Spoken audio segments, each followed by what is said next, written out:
I'm Connor. And I'm Courtney. And this is Book Club Recap. On today's episode of Book Club Recap, we'll be talking about How to Sell a Haunted House by Grady Hendrix. When Louise finds out her parents have died, she dreads going home. She doesn't want to leave her daughter with her ex and fly to Charleston. She doesn't want to deal with her family home, stuffed to the rafters with the remnants of her father's academic career and her mother's lifelong obsession with puppets and dolls. She doesn't want to learn how to live without the two people who knew and loved her best in the world. Most of all, she doesn't want to deal with her brother, Mark, who never left their hometown, gets fired from one job after another, and resents her success.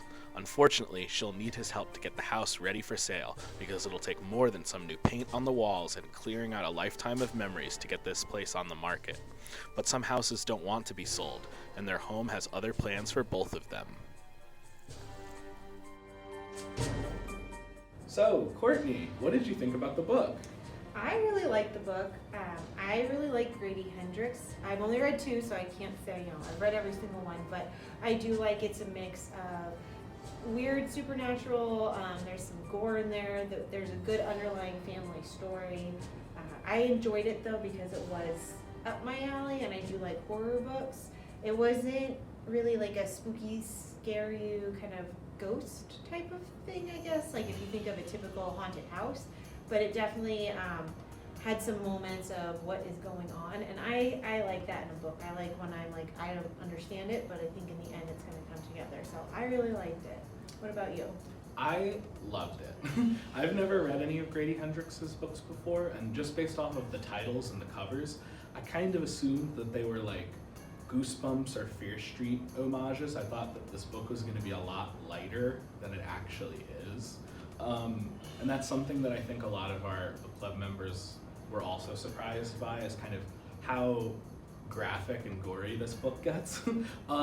But overall for me, I really liked it. I'm a big fan of horror, not so much of horror literature, but more like horror films. And I thought that this was great. It really reminded me a lot of like A24 horror movies like Hereditary and stuff like that. And so, yeah, and I also felt that it had a really strong like thematic message. This is not like light, vapid reading.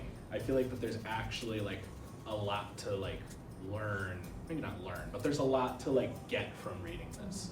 A lot about, family, about mental illness, about, the culture that we live in. And I think we discussed a lot of this with our book club this month. And we had a lot of really good discussions about like what was the point of this book and what they were trying to say through the writing of it. That really surprised me. I'd say that this is my favorite book we've read for our book club so far, just because it's specifically for me, and I feel like it's specifically good for you as well. But what do you think our book club members thought of the book? So our book club members were a little, I would almost say half and half. We kind of kept track, and about half of the book club said, yes, I really liked it, I really enjoyed it, and then the other half were on the and the not so much side.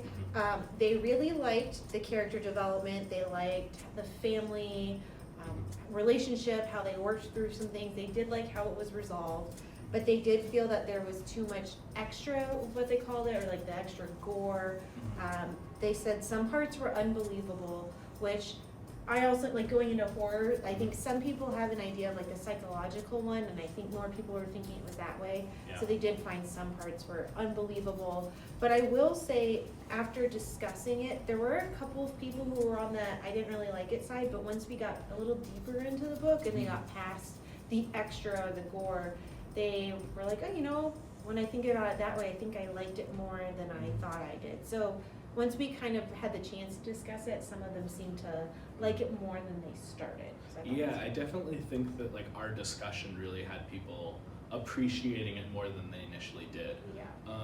The violence and the gore and stuff is kind of excessive if you're not used to the genre. I wouldn't say that this is like Saw level. Like people aren't like stuck in traps. There's no like torture involved really. It's not the most hardcore horror thing you're ever going to read, but a lot of the people in our group don't read horror, and they were kind of blindsided by the violence and some of the language. and the fact that they never actually attempt to sell the haunted house. That's really not what the book's about. But I think that, like, if you're considering doing this for your book club, there is a really strong, like, family drama at the core of this story that will keep people who are not typical horror readers invested. And sometimes when we read books that are kind of divisive for our group, there's a whole group of people that are like, I didn't finish it, I didn't get through it. And I think every single person who attended our book club this month at least finished the book. We even had the one that she wasn't going to finish it. She read the last chapter, and then she was like, well, I have to know how they got there. So she ended up she went back and read the whole too. thing. Yeah. So I would say that if you're on the fence about reading this, it's a great choice, because there was it's one of the best discussions we've ever had for a book club book, because it's just a thematically dense piece of writing, which you might not expect from, like, the silly title and cover. But I would really recommend it. At the end of our discussion, we'll give it a score. So Courtney, what is your score for How to Sell a Haunted House? I'm gonna do 9 out of 10 hammers, only because there's like one little thing I was like a little hung up on. It's not perfect, but it really was. I really did enjoy it. So 9 out of 10. I'm skipping 5 and jumping to 10. Okay. Because it's 90% versus 80. I'll give How to Sell a Haunted House 5 out of 5 puppet funerals. I have a handful of small complaints, but they're really, really minor. This was a book that I really, really enjoyed, so I would strongly recommend it.